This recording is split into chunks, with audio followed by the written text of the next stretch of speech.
دراسەی زۆر لەگە دڵ و فکری خۆم گەیشتمە ئەو قەناعەتەی کەوا حەدیثێکی پێغەمبەری زۆر خۆشەیە صلی الله عليه وسلم ئەو حەدیثەی باز بکەم پاشانیش ئەو حەدیثە باسی سێ کەسان دەکا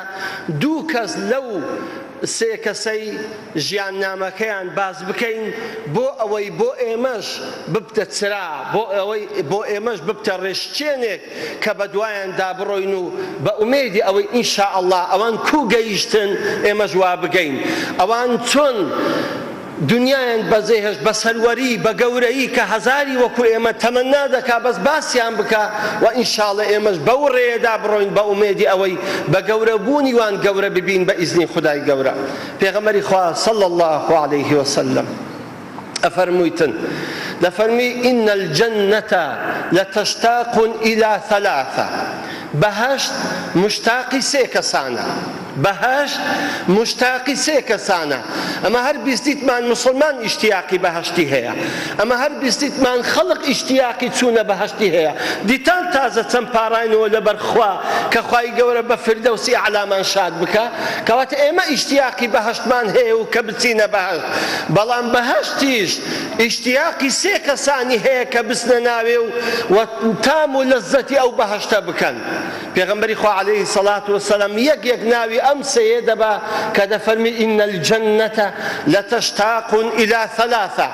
عەلی وعەمار وسەلمان. ئەم حەدیثە ئیبن حیبان ڕیوایەتی کردیە و ئیمامی ئەلبانی ڕەحمەتی خوای لێ بێ دەفەرمی حەدیثێکی حەسەنە.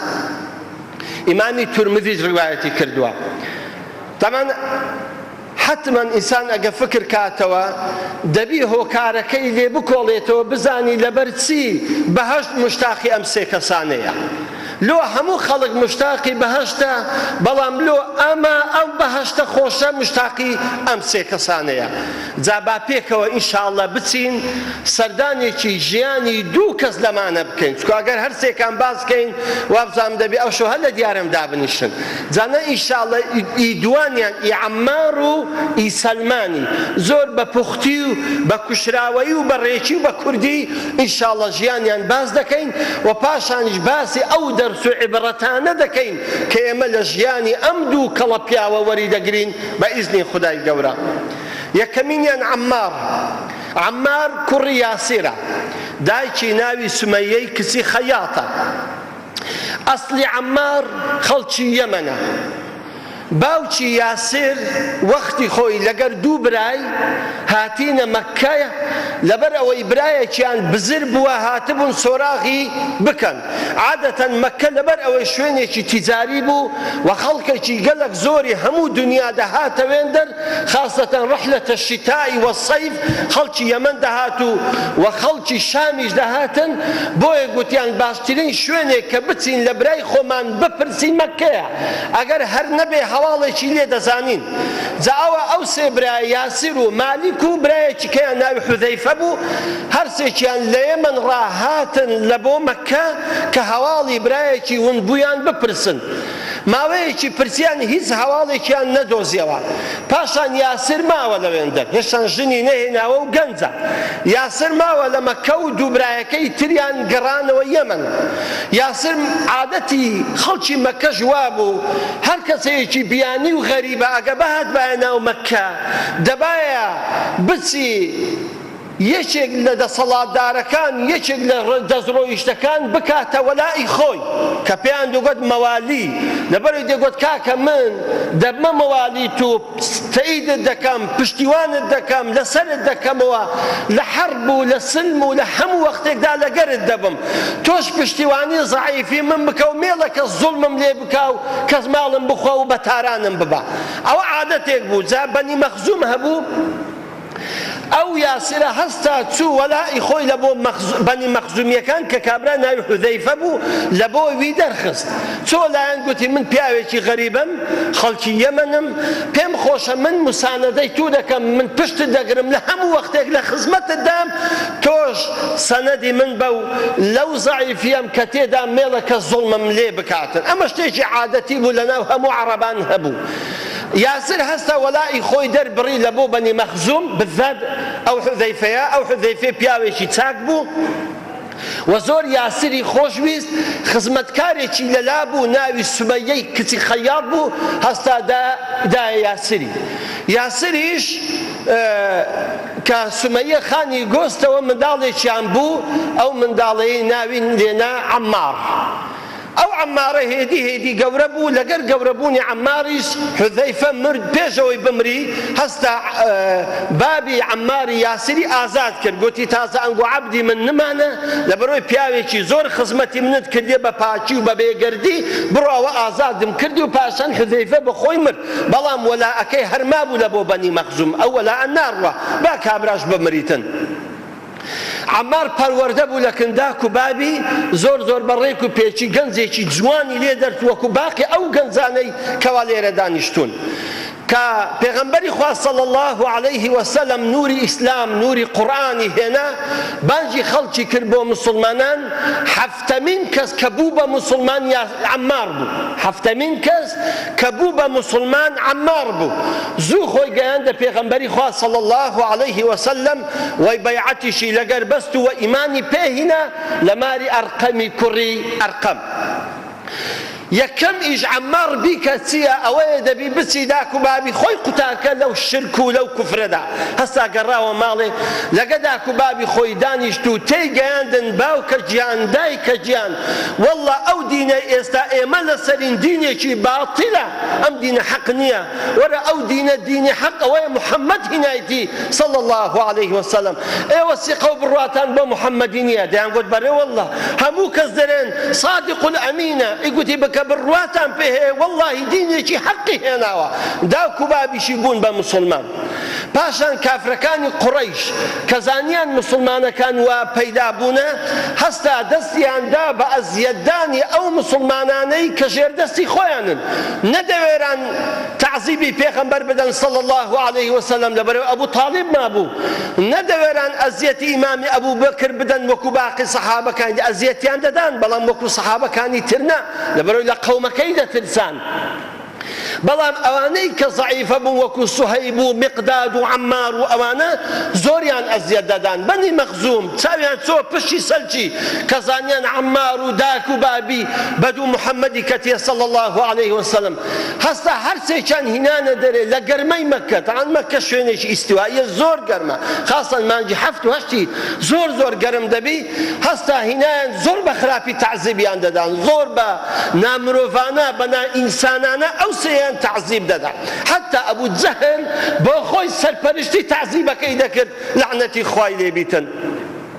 ئەو عائیلە زۆر بە سەبر بوون هەموو جارێ پێغەمبەری خوا صلی الله علیه وسلم کە بەلایاندا دەچوو هەرسێکیان بە سرا بوونەوە لە داری ئەی فەرموو اصبروا آل یاسر فإن موعدكم الجنة بەس سەبر بگرن ئەی ئالە یاسر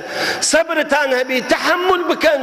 بڕواتان قەیم بی ئێوە جێتان بەهەشتە ئێوە بەهەشت چاوەڕوانی ئێوە دەکا ئەی ئالی یاسر سەبر هەبی ئەوە موژدەی پێغەمبەرە عەلەیهی السەڵات وەسەلام لە بۆیان بەڵام تەمان ئەم قسەی پێغەمبەری لە بۆیان زۆر معنەویاتی بەرز دەکردنەوە زۆر جا دەچەوە کەن یاسری دەستی بەسەری دادەهینا دەیفەرموو اللهم یا نار كوني بردا وسلاما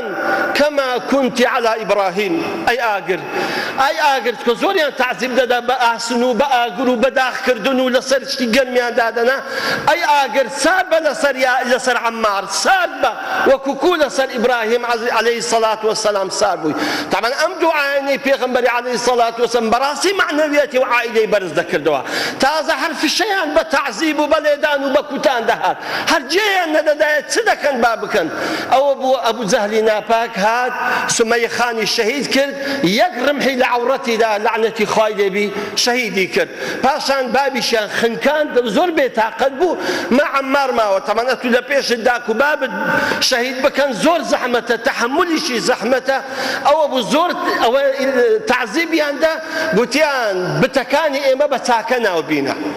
وهروها قسەیەکی بە محەممەد بە پێغەمبەری بڵێ صلی الله عليه وسلم جوابی قسەکانی داوە و وازیان لێهێنا کاتێک کە پێغەمبەر هات صلی الله عليه وسلم گوتی ها چتای عەمار گوتی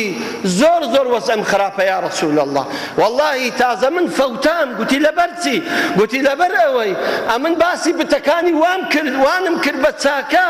و هەروەها قسەم بە تو گوتووە گوتی قەلبت کووە فەرمووی والله قەلبم پڕە لە ئیمان فەرمووی فەئین عادوا فعد ئەگەر هاتنەوە لەیاندایەوە وەچی جاران بکەوە جا پێغەمبەر عەلەیهی سەڵات وسەلام لە فەرمودەیەک دەفەرمی والله عەمار لە بنی پێی هەتا تۆقی سەری ئیمانە لە بنی پێی هەتا تۆقی سەری ئیمانە لە ڕیوایەتێکی تردا دەفەرمێ عەمار حتا شاشەی ناو دڵی ئیمانە پاشان عەمار ئازاد بوو و لە خزمەت پێغەمبەری صلی الله عليه وسلم ماوە بەشداری شەڕی بەدری کرد و لە بەدریەکانە و بەشداری شەڕی ئوحودی کرد و بەشداری شەڕی خەندەقی کرد و لە خزمەت پێغەمبەریش ماوە صلی الله عليه وسلم ئەم پیاوە مەردە هەتا تەمان هیجرەتیشی کرد یعنی یەک لەو کەسانە بوو کە هیجرەتی کرد و یەکەم کەسیش لە قوبا کە مزگەوتی دروست کرد عەمار بوو سبحان الله کاتێک کە پێغەمبەر هات عەلەیهی سەڵات وسەلام یەکسەر عەمار فەرمووی یا رسول الله بۆ مزگەوتێک دروست نەکەین گوتیان وەڵڵی شتێکی چاکە با دروستکەین یەکەم کەس کە مزگەوتەکەی دروست کرد عەمار بوو کە مزگەوتی دروست کرد پاشان هەر لە خزمەت پێغەمبەریدا بوو عەلەیهی سەڵات وسەلام ولا شەڕەکانیش لەگەریدا بوو حتا گوێیەکی پێوە نەما بوو گوێیەکی قوت ببوو لە یەک لە غەزوەتەکان وازم شەڕی ئوحدەیان شەڕێکی ترە جێیەکەی پەڕی بوو عەمار ماوە حتا پێغەمبەری خوا صلی الله عليه وسلم وەفاتی کرد پاشان لە زمانی ئیمامی عومەر عەمار بوو والی لە کوفە پێغەمبەری خوا صلی الله عليه ئیمامی عومەر ڕەزا و ڕەحمەتی خوای لێبی عەماری کردە والی لە کوفە طبعا عەمار کاتێک کە لە کوفە بوو نمونەی پاچی و دەستپاچی و ڕێکوپێکی بوو لەبەرەوەی ئیمامی عومەر نامەیەکی بۆ ئەهلی کوفە نووسی گوتی پێتان بڵێم ئەی ئەهلی کوفە کابرایەکم ناردووە ئەهلی بەدرن هەردووچیان ئەهلی بەردرن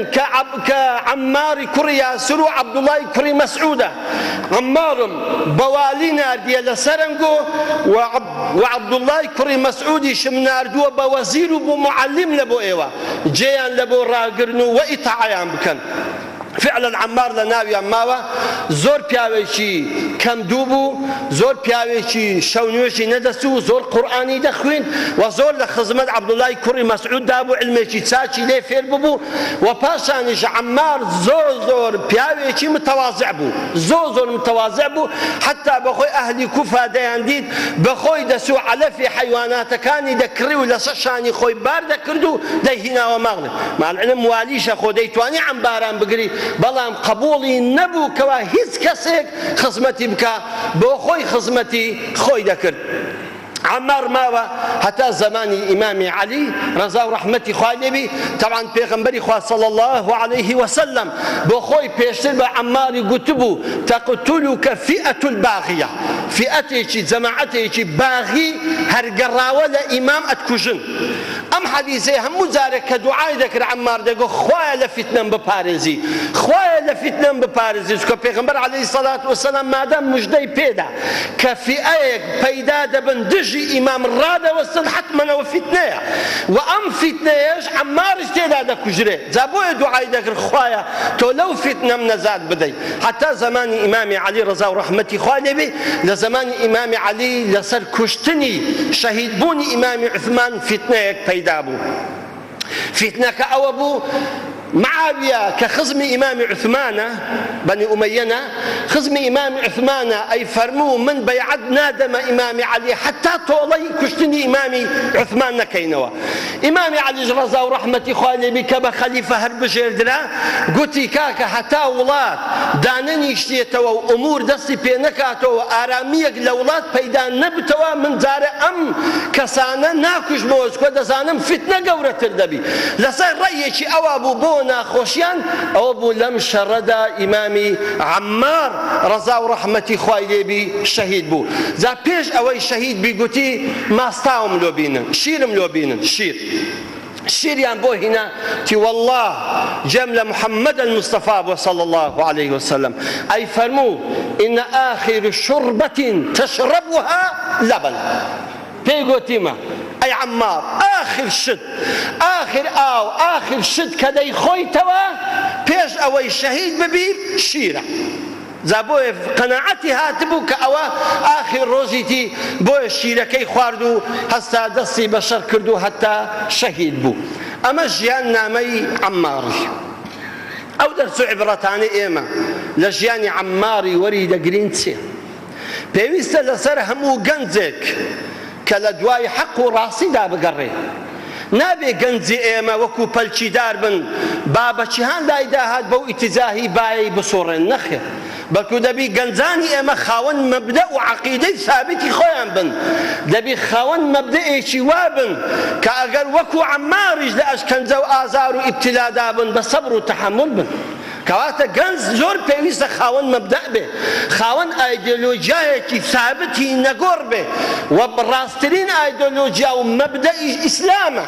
کە ئەوڕۆ بە خۆتان دەزانن ڕاستتری دینی ئیسلامە ومن يبتغي غير الإسلام دينا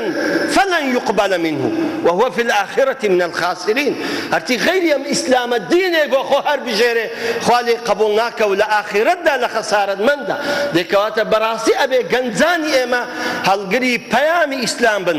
هەڵگری مەبدەئی ئیسلام بن نەک ئیسلام لە دایک و باوک و لە عەشیرەت و لە قەبیلە و لە خەڵکی فێر ببن بەڵکو ئەبێ بە قەناعەتەوە ئەم ئیسلامە هەرگرن وەکو عەممار چەند بە قەناعەتەوە ئەم ئیسلامەی هەرگرت و وە خزمەتیشی کرد خاڵی دووەم ئەوەیە کە هەر مسلمانێک مادام بۆ خاوەن مەبدە بۆ مادام بۆ خاوەن عەقیدە حتمەن تووشی ئەزیەت و ئازار دەبی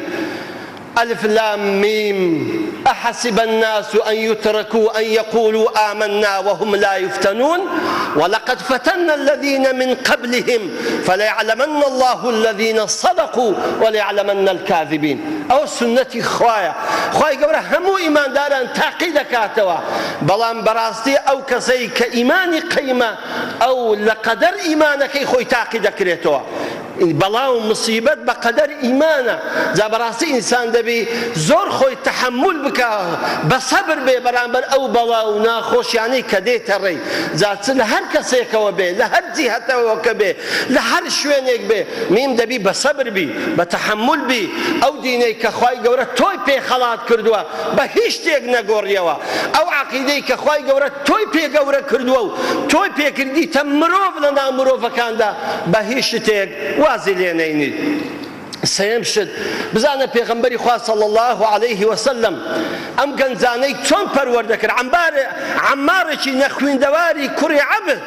هیچ فێر نەبوو غەیری لە خزمەتکاری شتێکەی نەدەزانی بەڵام پەروەردەی محەممەد المستەفا عليه الصلاة والسلام پەروەردەی ئیسلام پەروەردەی قورئان ئەم پیاوەی کردە والی پێغەمبەری خوا عليه الصلاة والسلام وهای پەروەردە کردبوون کە لە پاشە خۆیان ئەوانە دەوڵەتداری بکەن ئەوانە بتوانن ئیدارەی دەوڵەت بەڕێوە ببەن شئونی مسلمانان بەڕێوە ببەن جا بەڕاستی ئەمە زۆر مهمە بۆ گەنجان کە بە خۆیان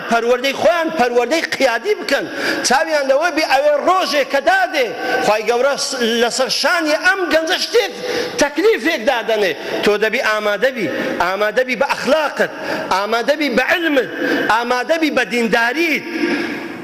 ئەو کەسەی کە خوای گەورە مشەڕەفی دەکا شتی پێدەسپێرێ ئەگەر بۆ خۆی لە خودی خۆیدا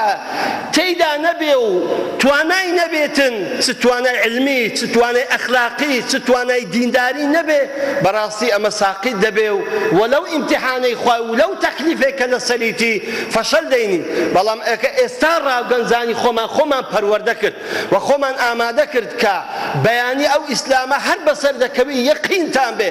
ئەم ئیسلامە هەر بەسەر دەکەوی محەممەد المستەفا گوتیتی صلی الله عليه وسلم دەیبیانێ ئەم ئیسلامە تەکالیف دەداتە ئێوە وەزیفە دەداتە ئێوە هەر یەک لە شوێنێک لە ئێوە ئەبنە شتێک دەیکەواتە دەبێ ئامادە بن وەکو عەممار ئەگە بەیانی بوون بە شتێک زۆر بە دەستپاچی زۆر بە ئەمینی زۆر بە ڕێک و پێچی ئەو ئەمانەت و ئەو وەزیفەیە جێبەجێ بکەن با بچینە خزمەت سەلمان بۆی زۆرتان ئەزیەت نەدەم سەلمان کێ دەزانی سەلمان کێیە سلمان ئەو پیاوەیە کە عمرێکی دوور و درێژی خۆی لە دوای ڕووناچی و نور و حەقدانە. سلمان ئەو کەسەیە کە لە بیلادێکی زۆر دوور لە وڵاتێکی زۆر دوور بەڵام چووکە لە دوای ڕاستی دەگەڕا خوا کردی بە خزمەت محەممەد المستەفای گەی صلی الله عليه وسلم. ناوەڵڵا بە خۆمان دەچینەکن سلمانی با بە خۆی ژیانی خۆی بجێڕێتەوە، من بۆتان ناجێڕمەوە. وەرن با بچینەکن سلمانی. ئێستا سلمان دانیشتووە لە بندارێک، سەحابەیەکی لەکنە ناوی عەبدوڵای کوڕی عەباسە، ئامۆزای پێغەمبەری صلی الله عليه وسلم. عەبدوڵا لێی دەپرسی سلمان توخوا ژیاننامەی خۆتم بۆ بجێڕەوە، ئەگەر حەز دەکەن سلمان بۆ خۆی بۆتان دەژێرتەوە، دەجێی لێ ڕابگرن بزانە ئەم کەڵە پیاوەی ئیسلام، ئەم سەحابەی پێغەمبەری خوا عەلەیهی سەڵات وەسەلام چۆن باسی ژیاننامەی خۆی دەکات. سلمان دەڵێ من ناڵێم، سلمان بۆ خۆی دەژێرتەوە. دەرێ منداڵ بووم، خەڵکی ئەسفەهان دەیەکە ناوی جەی، لەوێن دەربابم گەورەی دەیەکە بوو، ماڵێکی گەلک زۆر بوون دەیەکە، بابم گەورەی دەیەکە بوو، عایدی هەرکردنی ئاگری مەجووز بوو، ئەوانە ئاگر پەرست بوون، نەی دەهێشت ئاگرەکە بکوژێتەوە، و منیشی زۆر زۆر خۆش دەویست. گوتی وەی لێ کردبووم، فێری کردبووم چۆن ئەو ئاگرە گڕدەگری و گەورە دەبی و ناکوژێتەوە. هەموو جارە لە باتی بابم بە خۆم دەچوم ئاگرەکەم گەشت دەکردەوە هەتا خەڵک دەهاتن و عیبادەتیان دەکرد. گوتی لە منداڵیەوە عەقڵم ئەو وەزعی نەدەگرت، خوایەک بێ من پێیکەم، خوایەک بێ ئەگە من لەوێ نەبم بکوژێتەوە. ئەدی کو عازەت و پێویستی ئەو خەڵکەی دابین دەکا، ئەدی ئەو خەڵکەی داوای لێ دەکەن کوڕمان بدێ، کچمان بدێ، وامان لۆ بکە، وامان لۆ بکە، ئەگەر ئەمن نەبم لێرە دەکوژێتەوە. سوت خوایەکە، وتی هەر بەخۆم عەقڵم نەدەگری، دەبزانی ئەو دینە دینەکی هیچە. گوتی ڕۆژێک بابم لە دوو شتێکی ناردم، خۆ قەت ئیزنی نەدەدام لە دەرێ، هە لە ماڵێ پەروەردەی کردبووم، لە ماڵێ لۆ مەعبەد، لە مەعبەد لە بۆ ماڵێ. گوتی کوڕم شتێکم هەیە ئەمانەتێکە بڕۆ لەکن فلان کەس بۆم بینە. تو منیش بە غارێکی زەحێڵ بووم، گەنج بووم، غارمدا چووم، گوتی لە ڕێی چاوم بە کەنیسەشی کرد، کەنیسەی مەسیحیەکان، ئیدیانەکان، ئی نەسڕانیەکان. گوتی چوومە ژۆرە نوێژیان دەکرد، زۆر معجب بووم بە نوێژی وانە، زۆر معجب بووم بە تەڕاتیلی وانە، بە خوێندنی وانە. گوتی وەڵڵا لەگەریان مامەوە هەتا مەغریبێ لەگەڵان. گوتم بابە ئەسلی ئەو دینەنگۆ لە چێیە؟ گوتیان لە شامە. گوتم باشە. گوتی ئاگام لە خۆنمە بابم زەلامەکی ناردبوو لە دووم کەوا بزانن ئایا سەلمان چێوە چووە. کابرا هات گوتی کاکەوە بابت لە بەیانیەکەوە لە دوو دەگەڕێەوە، لە چێی دنیامان لە دوو کردی. تی وەڵڵا چوومەوە گوتم بابە وەڵڵاهی دینێکی زۆر جوانم دیت، دینێک لە دینیمە جوانتر، لە دینیمە خاوێنتر، لە دینیمە حەقتر. چ دینە کوڕم؟ وەڵڵا ئەو نەسڕانیانە، ئەو دیانانە بابە وەڵڵا زۆر معجب بووم پێیان، زۆر معجب بووم بە نوێژ و دوعایان. گوتی یەکسەر بام زانیە من گۆڕامە، گوتی ڕاست حەبسی کردم و زنجیرە بەندی کردم لە ماڵێ بۆی نەسمە دەرێ. زۆر گوتی کوڕم وەنیە وەڵڵا دینی باب و باپیرانی خۆمان حەقترە، گوتی بڕوام نەکرد. گوتی پاشان خەبەرەکەم لۆ کەنیسەی نار، گوتم جەماعەتی کەنیسەی ئەگەر قافلەیەک هات، کەسێک هات، ڕێبوارێک هات دەچۆوە شام خەبەرم لە دوو بنێرن دێن. گوتیان باشە. وەڵا گوتی ڕۆژێک یەک لەوانە هات دیانەکان بەدزی لە پەنجەرە، گوتی سەلمان ئەوە یەک دوو ڕۆژیت کە یەکێک هاتووە دەستەوە شام خۆت حازرکە. گوتی محاوەلەم کرد بە ماوەیەکی کەم هەموو زنجیرەکانم پساند و چوومە کەنیسەی. لە کەنیسەی لەگەر کابرایان ئەوە کردم و ڕۆیشتم. گوتی حتا چوومە شام. لە شام لەوێن دەر گوتم کاکە دەمەوێت فێرە دینی مەسیحیەت بم. گوتیان کاکە ئەوەتە، ئەوە چی لێ قەشەکی لێ زۆر پیاوەی چاکە. وەڵا چووم گوتی دانیشتم، گوتم کاکە هاتیمە دەمەوێت بخۆم ئاگر پەرستم،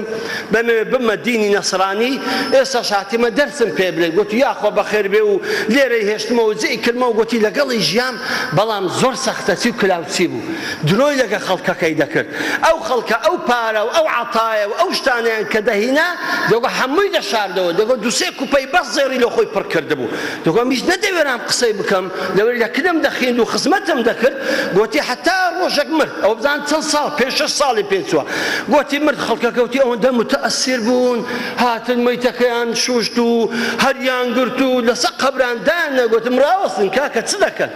ئەوە لۆ ئەوەندە ڕێزەی دەگرن گوتی ئێوە نابینی قەشەیمەیەت و چەند ساڵە دەکەنی دەخین گوتی وەڵڵا درۆی لەگە ئێوە کردووە وەڵڵا ئەوە بەس پارەی لەم بۆ خواردەوە یەک فلسی نەدایتە فەقیران ئەگە بڕواشم پێ ناکە وەرە پارەکانتان پێ بشاندەم گوتی چووم لە غورفەی شاربیەوە 5-6 کوپە زەیری داخسۆری سەرمۆری لە مەخزەنەکەی دانابوو وەڵڵا گوتی عالەمەکە تووڕە بوو گوتی هەستا گردیان ڕاست سەڵبیان کرد هە بە مردێتی نییە گوتی ڕاست سەڵبیان کرد بە مردێتی و 100,000 بەردیشیان لە دوور لێدەتی ئەی لعنەتی خوا لێبی سەختەچی کلااو تێرە ئەوە مەلایەتی مادۆ دەکەی پارە و حارمان دەخۆی وەڵ ئاسر گوتی لەوێن دەرزێم نما گوتی کابرایەکە لە دوویها زۆر پیاوەکی چاک بوو باوەندەم لە بیرنەسی گوتی کابرای دووەم کە لەوێندە لەو کەلیسەیان دانا لە شام تی زۆر پیاوێکی چاک بوو زۆر بەدین بوو زۆر ڕاستگۆ بوو زۆر عابید بوو زۆر عالیمیش بوو تی زۆری لێ فێر بوو بەڕاستی گوتی لەسەرە مەرگ بوو گوتم قوربانەوە تو دەڕۆی ئەو یەکەم کەسە یەکێکی وەچی تو پاک و بێگەر ببینم لەو دینە چێوەم دەنێری من بسمە چێ لە پاشەت و تی کوڕم وەڵڵاهی لەسەر ئەو زەویە زۆر کەم ماون ئەوانەی لەسەر دینی حەق و ڕاستی بن بڕۆ یەکێک هەیە لە مووسڵ بە ناوی من سەلامی لێ بکە ناوی فلان قەشەیە بڵێ من فلان ناردیمە و لە کنەت و دەمێنێمەوە و علمم فێرکە تو هەستا چوومە مووسڵ لە مووسڵ تووشی ئەو کەنیسەی بووم کە لەوێندەرە جی کابرا زۆر پیاوێکی چاک بوو ماوەیەکی زۆر لە خزمەتی مامەوە زۆری لێ فێر بووم لە تەورات لە ئینجیل لەو علمانەی کە هەیتی و پاشانی زۆر ئیستیفادەم لە دینداریەکەی کرد بەڕاستی ڕاستگۆ بوو لەگەر خۆی و لەگەر خوای و لەگەر خەڵکی گوتی پاشان ئەویش مرد تی پێشەوە بمری گوتم قوربان چێوەم بەجێ دێلی ئەوە ئەمن ئەو برادەرەی تو ئەمنی ناردەکەنە تو ئەتوش بمری ئەمن حاڵم پڕێشان دەبی من خەڵک ناناسم من ژیانم لەگە خەڵکی نییە ئیلا لەگەر ئێوە بووە گوتی کوڕی خۆم وەڵڵاهی یەکێک هەیە لە شام دەبی بگەڕێەوە شام یەکێک هەیە لەوێندەر زۆر پیاوێکی چاکە و نامەکی دایە و ڕۆیشت فعلان کە چۆوە وێندەر لەوێندەریش عینەن ئەو کابرایە لە متەبەقیەکانی و لە پاشماوەکانی حەزرەتی عیسای بوو لە دینداری لە خاوێنی لە ڕێک و پێچی تی خوا کردی چەند ساڵێکی دەکەنەوەی بم ئەویش ئەجەلی هات گوتی کاکە چێوم بەجێ دێری ئەدێ من بسمە چێ گوتی ئەو ئەمنی ناردە ڕۆکن ڕۆمەکان گوتی لە عموریەی پێ دەڵێن لە ڕۆمەکانە بزان لە بلادی ڕۆم لە ئەوروپای لە چێندەرە گوتی دەبی بچێوێندەر ئەگە کەسێک ماوێ ئەو ئاخر کەسە مایە تی بەس ئەمن و ئەو ماوین ئەو ئاخر کەسە خۆت بگەینەکەنەوی گوتی چوومەکەنەوی گوتی بەڕاستی وابوو پیاوێکی دیندار پیاوێکی ڕازگۆ پیاوێکی عابید شەونوێژی ئینجیل خوێندنەوەی عەمەلی هەمووی مەزبوط بوو گوتی ئەو هەموو خێر و خێراتش دەهات بەڕاستی بە ساغی و بە دروستی دەیدا هەژار و فەقیران بەخۆشی زۆر زاهید گوتی ئەو سەیەیان لە هەر هەمویان ساختر بوو کە من لە خزمەتیاندا بووم گوتی قەدەری خوای گەورە پێش ئەوەی بمری گوتی کوڕی خۆڵ ئەمن ئاخری ژیانمە کەس نماوە لە کوڕەی زەوی لە من معەمەرتر و عمر درێژتر لەسەر ئەو دینە حەقەی مابی بەڵام یەک نسحەتت دەکەم خۆت بگەینە جەزیرە عەرەب پێغەمبەرێک پەیدا دەبی صلی الله عليه وسلم دینی حەزرەتی ئیبراهیم زندی دەکاتەوە هیجرەت دەکات لە بۆ شوێنێکی ئەو شوێنە هەمووی دارخورمایە خۆت بگەینەوێندە و ئیمانی پێبینە و ئیمانی خۆت نەجاتدا سێ نیشانەشت پێ دەڵێم ئەمە نیشانەی پێغەمبەرایەتیتی یەکەمین سەدەقە ناخوا خێر و خێرات ناخوا دووەمین هەدیەی دەخوا هەدیەی بدەی تێدەخوا سێمین بەقەدەر هێلکە کۆترەکی لە بەینی هەردوو قۆرنجی نیشانەی پێغەمبەرایەتی وتی ئەمیش لە خۆش خەنی بووم وتی ئەو مرد و کفنیان کرد و خلاص بوو وتی پاشان قافیلەک هاتن وتیان ئەوانە عەرەبن دەستنەوە وڵاتی عەرەبان وتی بەگەریان کەتم میش مەڕ و ماڵات و چێرەکی زۆرم هەبوو لە خۆشیان گوتم کاکە هەمووتان دەدەمێ بەس لەگە خۆتانم ببن گوتیان باشە وەڵا لەگە خۆمیان بر گوتی حتا پێش دەوەی بگەینە جەزیرە عەرەبی ڕاست قۆربەستیان کردم وتی تو عەبدی من کوربا بە عەبدی چ ئەو هەموو مەڕەم ئەو هەموو بزنم ئەو هەموو چێرم گوتی خیانەتیان لەگەر کردم ئەمنیان فرۆشت کە هەر لە ڕێ ئەمنیان دایەکەچی گوتی قەدەری خوای گەورە ماوەچی پێچ و جوولەکە هات ئەمنی کڕی تی ئەو جوولەکە هات ئەمنی کڕی ئیبەنی قوڕەیضە بوو قوتي أمني كري أمني هنا ومدينة قوتي هل تساوم بيك لخوشا خنيبوم يتر عبدايتي ما هلا بيركر قوتم تواو والله أو نشانيك أو قوتي أو همو دار خرمايا تلوين در ماموا روزش يعني دارم تصادك دار خرمام تصادك أو بيدين متروبة كردن قوتي طبعا أوي دار خرما دريجة اشتكيان لصبشتي خدات أنا أخو بريش بمولس دار خرمايا دەستە پشتی خۆیان دادەنا متربەیان دەکرد گوتی لەو وەختەی خەریکی متوربەکردن بووم دیتم یەکێکا گوتی گەورەکەم برێم ئەوەی ئەمنی کڕی بوو لە بن خورمایەکەی دانیشتە بوو یەکێکا گوتی فلان گوتی هەی لعنەتی خوا لە فلان و فلانی بدا خەبەریان لێ هینامە دەڵێن محەممەدی ئاخر زەمان هاتووە تی وەڵڵاهی وەخو بوو بەرمەوە لە خۆشیان هەر وەخو بوو گوتی لە خۆشیان بەرمەوە تی لە تاوان بەهاتمە خوارد گوتم چ بۆ وتی یەک زلەی لە بن جێدام ئەو نامەردا تی ئاوی لە چاوی ناموتی بڕەوە ئیشی تۆ نییە تمێم زانیم خەبەرەکەم زانی کە پێغەمبەری خوا عەلەیهی سەڵات وسەلام هاتە قوبای گوتی شەوێ هەندە خورمام لەناو قاپەکی دانا و چوومە قوبا تەمان ئەوانەی کە چوونە عەمرەی چوونە حەجێ دەزانن قوبا لە چێندە لە نێزیکە مەککەیە گوتی چوم دیتم پێغەمبەری خوا صلی الله علیه وسلم دانیشتە کۆمەرێک لە سەحابانی لەگەرا هەلە دوو ڕاتەمەشای ئەو نور و جەمالم کرد گوتی درم فڕی الله ئەکبەر خوایە ئەو نور و جەمالەش بەمە پیشان بدەیت خوایە ئەو نور و جەمالەش بەمە پیشان بدەیت خوایە ئێمە مەحروم نەکەی لەو نور و جەمالە یا رب العالمین گوتی لێ نێزیک بوومەوە قاپەکەم بردە پێشی فەرمووم ئێوە غەریبەن ئێوە لە وڵاتێکی دوور هاتون و ماندین ها ئەوم بە سەدەقە هێناوە گوتی پێغەمبەری خوا عەلەیهی سەڵات وسەلام گوتی ئەو هەلایدا گوتی جەماعەت بخۆن ئەوە سەدەقەیە گوتم بەخوای ئەوە یەک نەیخوات گوتی یەک دوو ڕۆژی کەی پێچوو و قاپێکی کەم خورما برد ئەو جارە عینەن سەلامم کرد گوتم جارێ دی سەدەقەم هێنابوو بەس وەڵڵا ئەوڕۆ هەدیەم هێناوە فەرموو گوتی لە پێشیم دانا گوتی قلێکی خوارد و فەرموو جەماعەت باقیەکەی بخۆن گوتم بەڵڵاه ئەوە دوو ئەوە هەوە گوتی ما نیشانەی سێمی نیشانەی پێغەمبەرایەتیەکەی کە هەموو پێغەمبەرێک ئەو نیشانەیان هەبووە کە لە بەینی هەردوو قۆرنجیان بەقەدەر هێلکەیەکی خڕ شتێک هەبووە پارچە گۆشتێکی زیاد گوتی ڕۆژێکیان سەحابەیەک مردبوو دەیان بردە بەقیع ئەو تەمان لە قوبای هاتە مەدینەی پێغەمبەر سەڵ سەلەم لەوێ دانیشت گوتی لەوێن دەر سەحابەیە کەسێکیان مردبوو گوتی بە دووی کەتن گوتی ئەمیش لە دووی دەڕۆیشتم عەبایەکی لەسەر شانی بوو گوتی هەر حەزم دەکرد دەی ئەو عەبایەی لەسەر شانی بکەوی ئەوە بی گوتی وەڵڵاهی دیتم بەخۆی ئەوها لایدا سبحان الله پێغەمبەر ئەزانی صلی الله علیه وسلم ئەمە تاڵیبی حەقە تاڵیبی نورە لە دوو نور دەڕوا بۆیە لە بۆی لادا گوتی هێلکەکەم دید یەکسەر سوڕام و دەستم بە ماچی کرد تی لاقم ماچ کرد دەستم ماچ کرد تی دەستم بە گریان کرد تی دانیشە چ باسە وتم یا رسول الله والله ئەوە قسەی منە والله ئەم چەند ساڵە لە دوو دینی حەق دەگەڕم ئێستاش بە حەق گەیشتم اینجا وتی پێغەمبەر صلی الله علیه وسلم زۆر کەیف خۆش بوو بەوەی کەوا بە من ناسی و ئەمن ئیمانم هینە بەم شێوە سەلمان باسی ژیانی خۆی کرد تی پاشان کوو خۆم لە عەبدایەتی ڕزگار کەم تەمان هەتا ڕزگار نەبی لە عەبد ناکرێ ژیان لەگەر پێغەمبەری بستە سەرێ شەڕی بەدر بوو سەلمان هەر عەبد بوو شەڕی ئوحود بوو سەلمان هەر عەبد بوو ئازاد نەکرا لەبەرەوەی کابرایی کە جووە زۆر پارەی دەویست چەندی دەویست باشە دەگوت چل ئۆقیە زێرم دەوێت چل ئۆقیە زێر چکە بێسە بکاتە چل دەفتەریش لەگەڵ 300 بنەدار خورمای عەجوە نادیرترین نەوعی خورمایە 300 بنەدارم دەوێت دەبێ هەمووشی شیمبی یەکی ئیشک بی نابی لە هەنجەد بوو ئەو جووە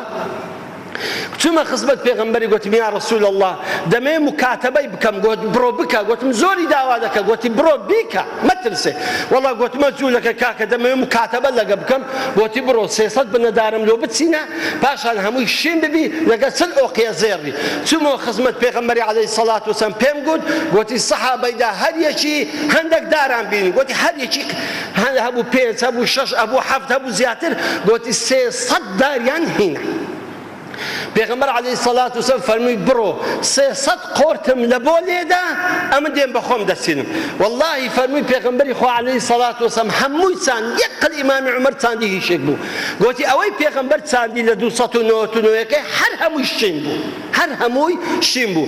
ما زێڕەکە چل ئۆقە زۆرە گوتی یەک لە سەحابەکان هات گوتی یا ڕەسوول الله وەڵڵاهی ئەوەندە بە غەنیمەت گرتووە گوتی هەنچی هێلکەیەک بوو زێرک بوو گوتی ئەوە هینایەتم بکەیە سەدەقە گوتی سەلمانش تی لەوێ دەم گوتی ها سەلمان بگرە ئەوەی ببە و بیدێ تم یا ڕەسوول الله ئەخە ئەوە چل ئۆقیە نابی گوتی ئەتو بڕۆ بچێشە و حەقت نەبی ئەخە تەسەوڕ ناکەم ڕوبع ئۆقیەکیش بی یعنی دە ئۆقیەش بی ئەو چل ئۆقیەی دەوێت تی وەڵڵاهی کابرای جوولەکە لەسەر تەرازوی دانە چل ئۆقیەی ڕێک و پێگوان دەتیشی زیاد بوو تی لە خۆشیان وەخو درم بفڕی ئەوەندۆ کە زێرە کوچل ئۆقیەیە بەڵام چووکە خوای گەورە مەقسەدی وە بۆ ئەوە قورس بێ دەبێ قورس بێ جا ئەوە بوو سەلمان ئازاد بوو ها لە خزمەت پێغەمبەری صلی الله عليه وسلم دانیش بەس بەڕاستی علمی پێ بوو حتا ئیمامی عەلی بۆ خۆی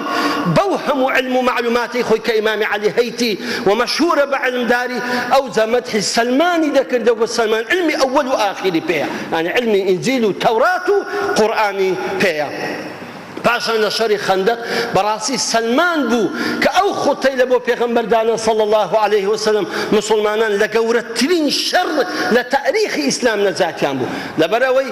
وەهایان دانابوو لە ژۆرەوە هەندێک جوولەکە مشەوەشی پەیدا بکەن و شەڕی دروستکەن لە دەرێژ عەرەبەکان و جوولەکەکان هەموو دەورەی مەدینەی بگرن قەتڵ و عامیان کەن ژنیان بە ئەسیر بگرن نێریشیان هەر هەموو بکوژن و سەروەت و سامانیشیان تاڵان ببەن بەڵام خوای گەورە بەوەی سەلمان خوتەیەکی دانا سبحان الله بەو خوتەی سەلمان فەشەلی هینا خوتەکەش بۆ خۆتان دەزان ئەو بوو کە خەندەقی لێدەن خەندەقەکانی زۆر زۆر گەورە بوون یعنی زۆر گەورە بوو چل گەز بوو چل ڤیراع بوو چل باڵ دەبایە بە دە زەلامان ئەو چل باڵەی لێدەن چل باڵی مرەبع و چلیش قۆر یعنی گەلک زۆر گەورەیە مهازیرەکان دەیانگوت کاکە ئەمە پێمان خۆشە سەلمان لە کنەمە بی ئەنساریەکانیش دەیانگوت ناوەڵە با لە کنەمە ئیشکەس کۆ سەلمان زۆر زەلامەکی بەخۆ و بە قووەت و شان و شەوکەت بوو دەزانی پێغەمبەر عەلەیهی سەڵات وسەلام چی فەرمووی فەرمووی نا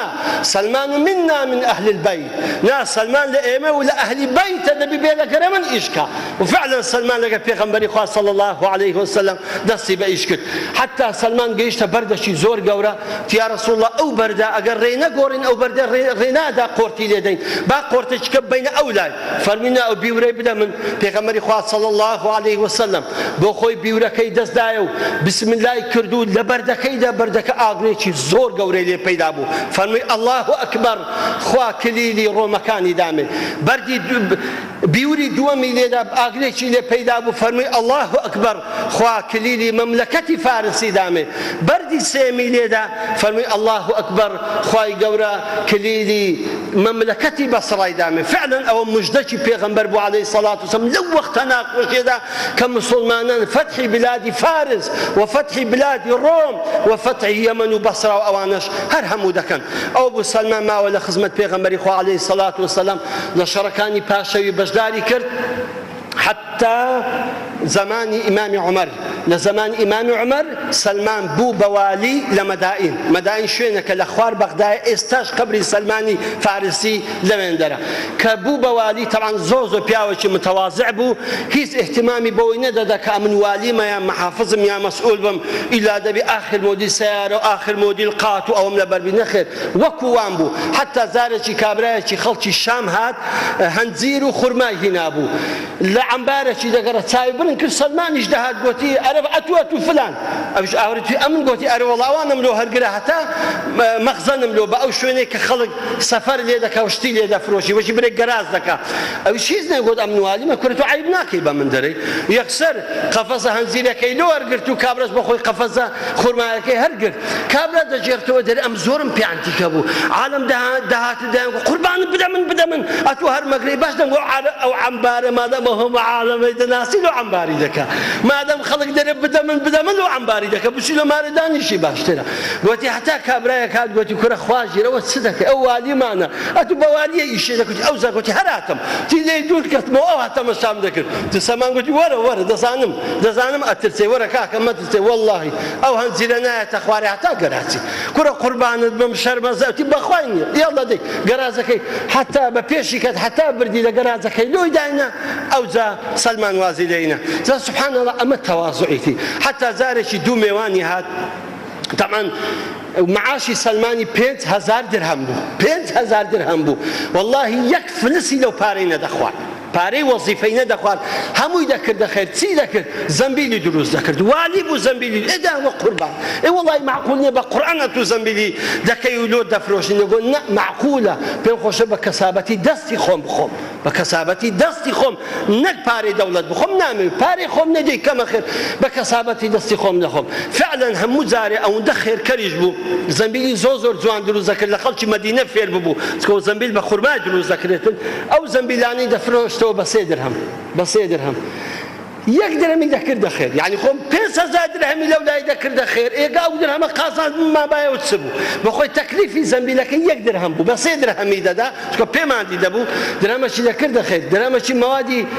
خورمای پێ دەکڕێەوە ئەو شتانەی و درهەمەکیشی دەکردە ئازوو قەو لە ماڵ و منداڵی خۆی سەرفی دەکرد سەلمان 3 کچی هەبوو خانیەکی زۆر نیوی هەبوو والله یەک لە سەحابەکان دەفەرمی هەستا بەما سەرم بە سەقفی دەکرد ئەگەر لە ژوورەکەیان درێژ بامە سرم بەو دیوار و لاقم بەو دیواری دەکرد ئەوە ماڵی سەلمانی بۆ لە مەدائین ئەوەندە کابرایەکی متەواضع دوو میوانی دێن دوو میوانی برادەری خۆی والله دادەنیشن سەلمان دەفەرمی واللهی ئەگەر پێغەمبەر صلی الله عليه وسلم نەهی نەکردبایە لە تەکلیف واللهی شتم لۆ حاضر دەکردن بەڵام نهینە عنی تەکەلفی لە خۆم ناکەم ئەزیەتی خۆم نادەم خێو نانمان هەیە خوبز و ملح بخۆن کابرای گوتی مال خرانە بێ ئەمە میوانی دەشتێکی خۆشمان لە بۆ بینا ئەخە وەڵای خێونان ناخورێ هەستا چوو شتێکی خۆی بەڕەهن دانات ئەو وەختی پارەی پێ نەبوو بەڕەهنی دانا خواردنەکەی لۆینە کە خواردنەکەیان خوارد یەکیان گوتی الحەمدولله خوا قەنەعەتی هینان بەوەندە گوتی وەڵای ئەگەر قەنەعەتتان هاتبایە شتەکەی من لە ڕەهن نەدەبوو ئەگەر قەنەعەتتان بە خێو بە نانەکەی هاتبە شتەکەی من لە ڕەهن نەدەبوو ئێستا ئەمن تا تووشی ئەوەی کرد سبحانەڵڵا بزانە ئەو ژیانەی کە ئەم پیاوە ساڵحە بردیەچە سەرێ لە مەدائین ماوە حتا وەفاتی کرد تاوان کە وەفاتی کرد خێزانەکەی دەفەرمووی سەلمان کە پێشەوەی وەفات کا لە غورفەکەی خۆی گوتیە من تخوا بڕۆ دەرێ دەرکە و پەنجەرەکان هەموو بکەوە چکە ئێستا میوانم دێن بەڵام نازانم میوانەکان بە چیهان دەرکەی دادێنە ژۆرێ پاشان گوتی بۆ خۆم بۆنێکم لە یەک لە غەزواتەکان بە وەرگرتووە ئەوەی خۆمە حەق خۆمە ئەو بۆنە زۆر خۆشە ئەو بۆنم لە بۆ بینە ئەو بۆنم لە بۆ بینە لە دەورا و پشتم بدا پێم خۆشە میوانەکان کە دێن بۆنی خۆشم لێ بکەن دی هەتا چوم هاتمەوە دیتم سەلمان ڕوحی پاکی سپاردەی رب العالمین کردبوو ئێستاش قەبری مبارەکی لە سەلمان پاکە لەگەر ئەبوو حودەیفەی یەمانی کە یەک لە سەحابە گەورەکانی پێغەمبەرە و ساحبی سری پێغەمبەری خوا عەلەیهی سەڵات وسەلام پێکەوە لە یەک غورفەی دانا یەک لەو مامۆستایانەی کە وەختی خۆی کلیلی ئەو دەرکەی لەکەم بوو مامۆستا مەلا محەممەدی گرتی چییە کە هەمووتان دەیناسن و نێزیکی ئەو منتیقەیە مامۆستا مەلا محەممەدی سەلمان پاک مەشهوورەوەی پێ دەڵێن ئەم مامۆستایە بەڕێزە 25 ساڵ لە مزگەوتی سەلمان پاک لە خواربەغدا ئیمام و خەتیبی مەدائین بوو و فعلا کلیلی ئەم ژوورەی سەلمانیش دەکرد مامۆستای بەڕێز بوو حتا زارێکی کە لە خزمەتی دەمخین گوتم مامۆستا گیان هیچ خەونت بە سەلمان وەدیتووە فەرمووی چەند جار بە خزمەتی گەیشتیمە و ئینشاءڵڵا ئەمەش هەموومان بە خزمەت سەلمان دەگەین لە ڕۆژی قیامەت لە مەجلیسی محەممەد المستەفا صلی الله عليه وسلم ئەو دەرس و عیبرەتانەی بە کوردی لەبەرەوەی بێزارم کردن زۆرتان ئارەقە کرد گەردەنم ئازاکەن بەس ئینشاءڵڵا ئێستا موژدەی خۆشتان دەدەمێ کەوەی هاتبی چ ئەزر و پاداشێکی هەیە یەکەمین دەرس و عیبرەت ئەوەیە کە بەڕاستی ئینسان دەبی خولیای حەق و ڕاستی بی ئەو زۆر میمە هەموو سەحابەکان حەق و ڕاستی نور پاچی وەی لێکردن بگەن بە محەممەد المستەفا صلی الله عليه وسلم خاڵی دوم بەڕاستی ئینسان دەبی دنیا نەویست بی ئینسان چەند زاهد بی لە دنیا چەند نارم هیچ نەبی ڕەش و ڕوود بە نا با سیارەشت هەبی با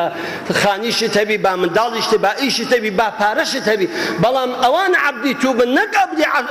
عەبدی سیارەکە و دۆلارەکە و خێزان و ماڵ و منداڵت بی ئەوانە عەبدی تو بن جا بەڕاستی زۆر کەس هەیە عەبدی دینارە عەبدی درهەمە عەبدی دۆلارە کە پێغەمبەر عەلەیهی سەڵات وسەلام دەفەرمی تەعیس عەبد الدرهم تەعیس عەبد الدینار تەعیس عەبد القەمیسە ئەفەرمی پێغەمبەری خوا عەلەیهی سەڵات وەسەلام بفەوتێ عەبدی درهام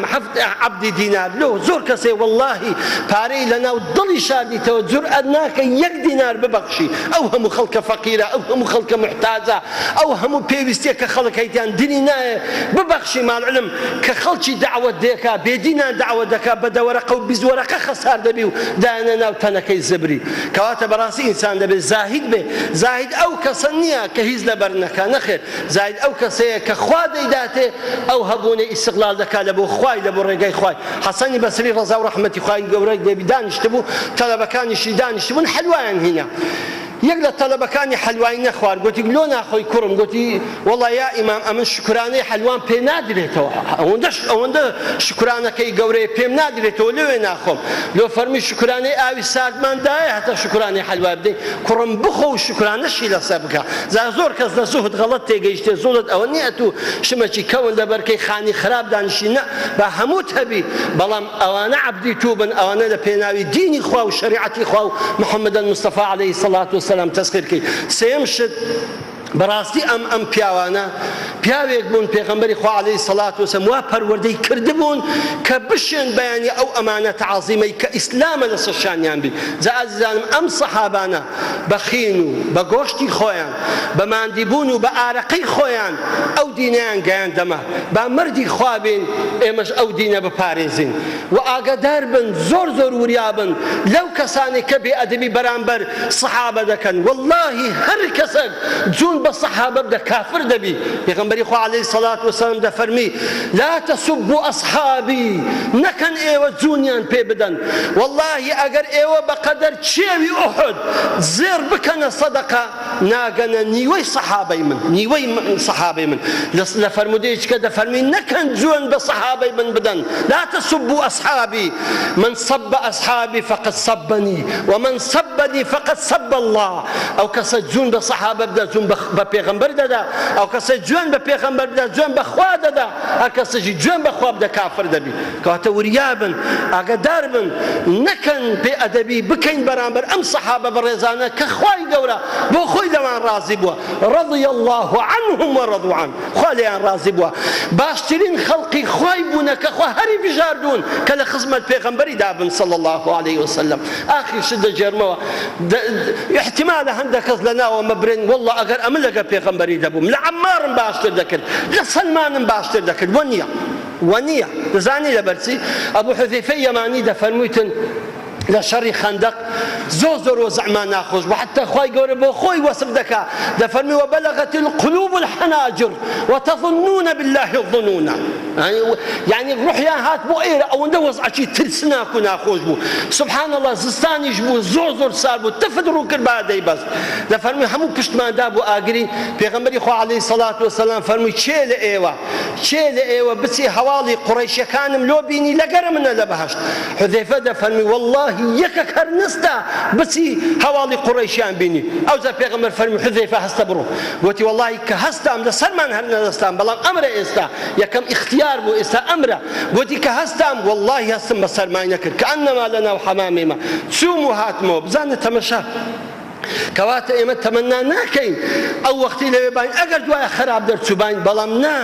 تەمەنا دەکەین ئێستا ئەو دینەی کە گەیشتیتە ئێمە بە ساغی بە دروستی بە پاچی بە خەڵکی ڕابگەینن جا بەڕاستی ئەو دینە ئەمانەتی شەخشانی ئێوەیە وەڵڵاهی ڕۆژی قیامەتی خوای گەورە لە هەموومان دەپرسی لەو دینە ئایا پاراستیتمان یان نەمان پاراستووە جا مەردی خوابن ئەو دینەی بە ساغی بە دروستی لە پاشە خۆتان بگەینن هەر یەکە لە ماڵی خۆم لە خۆمڕا لە منداڵی خۆمڕا لە خزم و کەسم لە جیرانم پاشان تەبلیغاتی ئەو دینە یەک بیگەێنین تاکو بەیانی لە ڕۆژی قیامەت ئینشاڵڵا ئێمەش لەگەر ئەم سەحابانە حەشر دەکرێن کەوە ئەو دینە جوانەیان بە ئێمە گەیاندووە آخر شت مژدەی پێغەمبەری صلی الله عليه وسلم دەفەرمی دەفەرموویتن ئیمامی ئەحمەد ڕیوایەت دەکە ئیمامی ئەلبانیش تەصحیح دەکا و حەدیثە دەفەرمووی من ئەغبەرت قەدەماه فی سەبیل الله هەر کەسێک پێی تۆز بکا لە پێناوی خوا پێت بە تۆز بی لە پێناوی خوا فەهوە حەرام عەلە النار